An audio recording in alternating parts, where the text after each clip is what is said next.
প্রথমেই জানাই সকল দাদা এবং ভাই এবং বোনদেরকে অনেক অনেক রাখির শুভেচ্ছা। আজ হচ্ছে রাখি পূর্ণিমা। এই রাখি পূর্ণিমার দিন আমার তো সব থেকে বেশি ভালো লাগে। কাদের ভালো লাগে অবশ্যই আমাকে কমেন্ট করে জানিও। আমার তো খুব সুন্দর লাগে।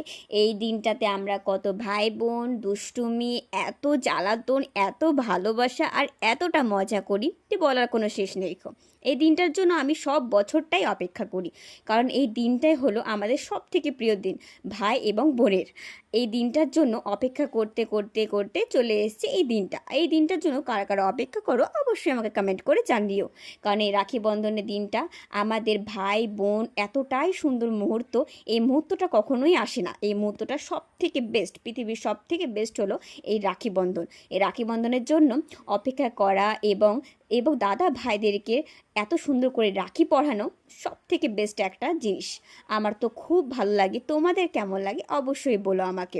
দাদাদেরকে রাখি পরিয়ে দেওয়ার পর আমি তাদেরকে মিষ্টি মুখ করিয়ে, এবার একটা কথা বলতে চাই, মিষ্টি মুখ করার আগে সত্যি কথা বলতে এমনি আমার দাদাগুলো খুব মিষ্টি, আর এতটাই মিষ্টি কোনো বলার শেষ নেই। আমার সব থেকে বেশি ভালো লাগে এই দাদা ভাইয়ের সাথে দিন কাটাতে। সত্যি কথা বলতে এরা খুব ভালো, সব থেকে ভালো, এরা ফ্রেন্ডের মতো একদম। দাদা ভাই হলো এটা একটা মজা, এরা ফ্রেন্ডের মতো আমাদের সাথে থাকে, এটাই আমার সব থেকে বেশি ভালো লাগে। তারপরে আমাকে এরা গিফট দিল। গিফট বলতে এই টাকাটা দেখছো তো, এটা দাদা নেপাল থেকে নিয়ে এসেছে। এই নেপালের টাকাটা আমি চেয়েছিলাম দাদার কাছ থেকে, কারণ দাদারা গেছিলো নেপালে। নেপালে বেড়াতে গিয়ে ওরা আমাকে টাকাটা দেখিয়েছিল ভিডিও কলে, তাই আমি বলেছিলাম আমার জন্য যেন এই নেপাল থেকে টাকাটা নিয়ে আসে। তার জন্য ওরা আমার জন্য নেপাল থেকে এই টাকাটা নিয়ে এসেছিলো। তার সাথে আমাকে দিয়েছিল একটা ফ্লিপকার্ট থেকে একটা সুন্দর ড্রেস। এই ড্রেসটা আমার খুব পছন্দ হয়েছিল, অবশ্যই তোমাদেরকে আমি পরে শেয়ার করব, তাই আপাতত এখন খুললাম না।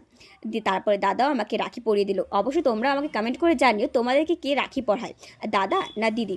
আমাকে তো দাদাই পরিয়ে দিয়েছে এবং ভাইও পরিয়ে দিয়েছে। ভাই এবং দাদার কাছে রাখি পরে আমার যে এতটাই আনন্দ সেটা তোমাদেরকে আমি বলে বোঝাতে পারবো না। সত্যি কথা বলতে দাদা এবং ভাইয়ের কাছে রাখি পরে সত্যি আমার খুব ভালো লাগলো।